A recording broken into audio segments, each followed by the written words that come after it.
Good morning. Myself Dr. A.K. Gautam, Associate Professor, Department of Zoology, Government Bangalore, PG College, Didwana, District Nagaur. BSc third year के coordinates and their features या coordinates वाले third paper के अंदर मैं आज amphibians के general characters की बात करूंगा और रेप्टाइल्स के जनरल कैरेक्टर्स की बात करूंगा। एम्फीबिया क्लास यूकॉर्डेटा या वर्टिब्रेटा के अंतर्गत वो क्लास है जो कि प्रथम एनिमल्स हैं जो कि जल से स्थल की ओर पहुँचे हैं। अपना कुछ जीवन लाइफ साइकिल का एक पार्ट अर्ली पार्ट जल में संपन्न करते हैं और एडल्ट लाइफ स्थल पर संपन्न करते हैं। एम्फीबिया शब्द ग्रीक शब्द एम्फी अर्थात टू या उभय हिंदी में कहते हैं और बायोस का अर्थ होता है लाइफ, अर्थात टू वे ऑफ लाइफ, जल और स्थल दोनों में अपने जीवन को संपन्न करने कारण इनको एम्फीबिया कहा जाता है। क्या खास कैरेक्टर्स होते हैं इनमें? देखिए, इनकी क्लासिफिकेशन के जो क्राइटेरिया है वर्टिब्रेट्स का वो स्किन के आधार पर है। फिशेज की स्किन के ऊपर स्केल्स पाए जाते हैं। एम्फीबियंस की स्किन ग्लैंडुलर होती है, ग्लैंडुलर और वेट होती है। इसी प्रकार से जब हम बात करेंगे रेप्टाइल्स की, तो रेप्टाइल्स की स्किन रफ एंड हॉर्नी होती है, शुष्क खुश्क एवं खुरदरी होती है। रेप्टाइल्स के बाद में एव्स की बात करेंगे तो एव्स की स्किन के ऊपर पक्षियों पर की त्वचा पर फैदर्स पाए जाते हैं, पंख पाए जाते हैं, पपर बिंदी पंख।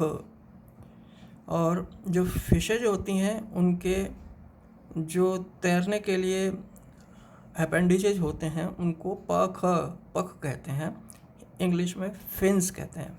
और बर्ड्स के उड़ने के लिए जो अपेंडिजेज होते हैं उनको पंख कहते हैं। तो दोनों में ये फ़र्क है बिंदी का। एव्स के बाद में आता है मैमल्स की त्वचा के ऊपर फर पाए जाते हैं, रोम पाए जाते हैं। तो फिशेस में स्केल्स, एम्फीबियंस में ग्लैंडुलर और soft skin, wet skin, reptiles में rough and horny skin, aves में प्रेजेंस ऑफ फेदर्स और मैमल्स में प्रेजेंस ऑफ हेयर्स।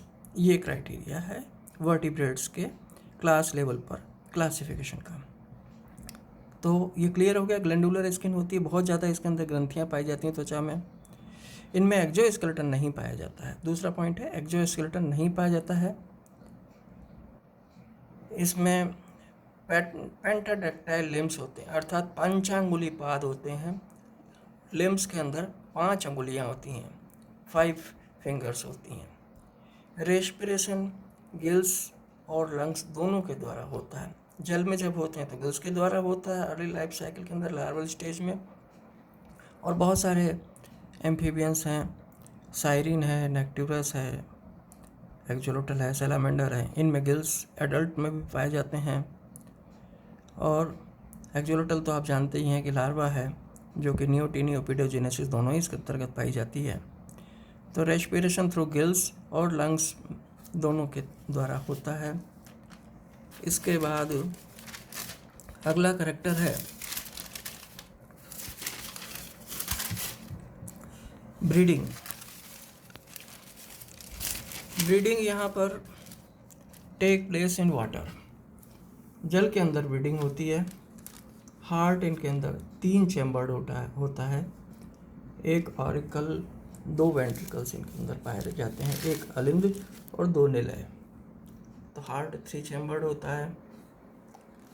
एग्जाम्पल्स इनके हैं राना, सैलामेंडर, हाइला, एक्जोलोटल, नेक्टिवरस, ब्यूफो इत्यादि। अब हम बात करते हैं रेप्टाइल्स की। रेप्टाइल या रेप्टिलिया, लैटिन वर्ड। रेप्टाइल्स का मतलब होता है क्रीपिंग, रेंग कर चलने वाले प्राणी। क्रीपिंग के कारण इनको सरीसृप या रेप्टिलिया कहा जाता है। ये एनिमल्स टेरेस्ट्रियल वर्टिब्रेट्स हैं, स्थलीय वर्टिब्रेट्स हैं। Respiration only through the lungs होता है, जैसा कि एम्फीबिया में था लंग्स और गिल्स दोनों के द्वारा होता था, यहाँ केवल लंग्स के द्वारा होता है। फेफड़े विकसित हो चुके हैं पूरी तरह से। स्किन कॉर्निफाइड होती है, रफ होती है, जैसे अभी बताया था मैंने, एंड एपिडर्मल स्केल्स के द्वारा होती है। एपिडर्मल उप त्वची शल्क इनके अंदर पाए जाते हैं।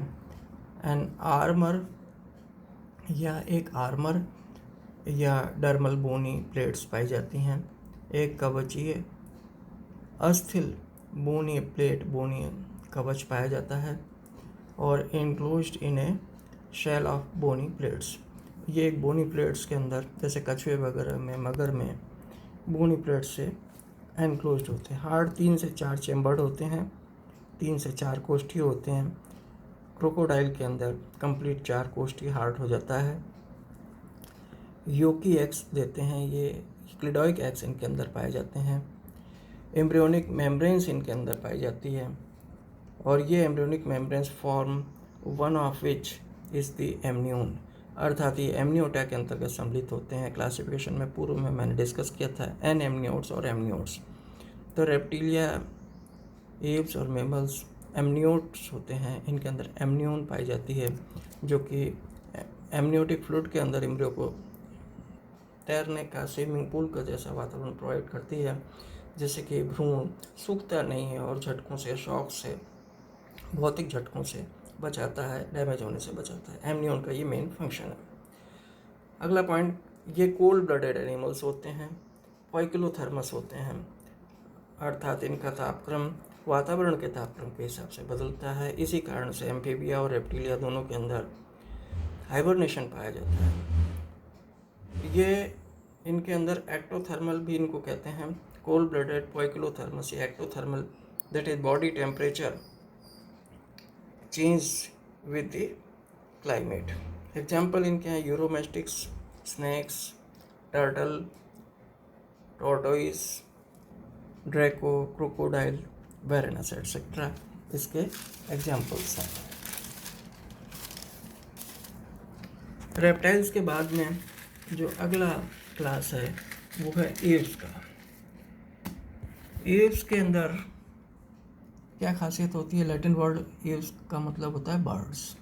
ये adapted to the aerial life, वायवीय जीवन के लिए अनुकूलित होते हैं। इनके अंदर 4 limbs are modified into wings, wings में परिवर्तित हो जाते हैं 4 limbs. Exoskeleton in the form of feathers पाए जाते हैं। इनके अंदर कांस्टेंट बॉडी टेम्परेचर होता है या होम्योथर्मस होते हैं, that is the body temperature never varies according to the environment. इनके बॉडी का टेम्परेचर वातावरण के अनुसार नहीं बदलता है, ये समतापी होते हैं, होम्योथर्मस होते हैं, वार्म ब्लडेड एनिमल्स भी इनको कहते हैं। 5वां पॉइंट है, इनके अंदर पैरों में 4 टोज होते हैं, अर्थात 4 अंगुलियां इनके पैरों में पाई जाती हैं। हार्ट इनके अंदर कम्प्लीटली 4 चेम्बर्ड होता है, और केवल राइट एओर्टिक आर्च पाई जाती है।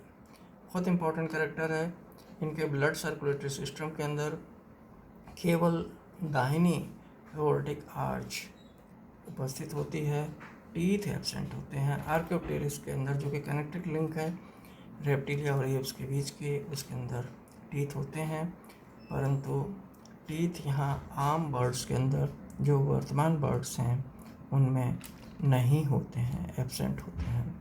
एग्जाम्पल कोलुम्बा है, पिजन जिसको कहते हैं, ऑस्ट्रिच है, वल्चर, आउल, स्पैरो एटसेट्रा। अब हम बात करते हैं मैमल्स की।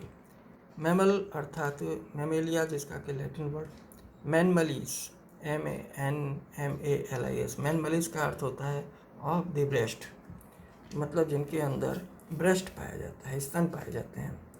ये टेट्रापोड्स होते हैं। Exoskeleton of hairs on the body is present, शरीर के ऊपर बाह्य कंकाल के रूप में रोम उपस्थित होते हैं। In females mammary glands are present, mammary glands females के अंदर पाई जाती हैं, जिससे वो शिशु को, नवजात शिशु को दुग्धपान कराते हैं। इसके अंदर एक और इम्पॉर्टेंट करेक्टर इनमें स्वेट ग्लैंड्स उपस्थित होती हैं प्रस्वेदन के अंदर, जो कि बॉडी टेम्परेचर को कंट्रोल करने का काम करती हैं, बॉडी को ठंडा रखने का काम करती हैं प्रस्वेदन के द्वारा। चौथा पॉइंट है चैम्बर्ड हार्ट होता है with only left aortic arch. यहाँ बर्ड्स के अंदर जैसा कि आपने देखा था राइट एओर्टिक आर्च होती है और मैमल्स के अंदर लेफ्ट एओर्टिक आर्च होता है। तो ब्लड सर्कुलेटरी सिस्टम में दोनों में बड़ा ही बारीक फ़र्क है, दोनों ही 4 चैम्बर्ड हैं, परंतु बर्ड्स के अंदर राइट एओर्टिक आर्च होता है और मैमल्स के अंदर लेफ्ट एओर्टिक आर्च उपस्थित होता है। Body temperature is higher than that of other animals. सभी वर्टिब्रेट्स जो कि हैं मैमल्स के अलावा उनसे इनका अपेक्षाकृत ज़्यादातर शरीर का तापक्रम होता है। 3 species lay eggs, 3 species eggs ले करती हैं, डकबिल प्लेटिपस, ऑर्निथोरिंकस, एकेडना। ये 3 स्पीसीज होती हैं जो कि अंडे देती हैं, ओविपेरस कहलाते हैं, but majority of gives birth to the young ones. और इसके अलावा जितनी भी और स्पीसीज हैं वो पूर्ण परिपक्व बच्चों को जन्म देती हैं। इसके अंदर प्रोटोथीरिया, मेटाथीरिया और यूथीरिया सब क्लासेज होती हैं, जिनको कि मैं अगले लेक्चर में डिस्कस करूँगा। Thank you.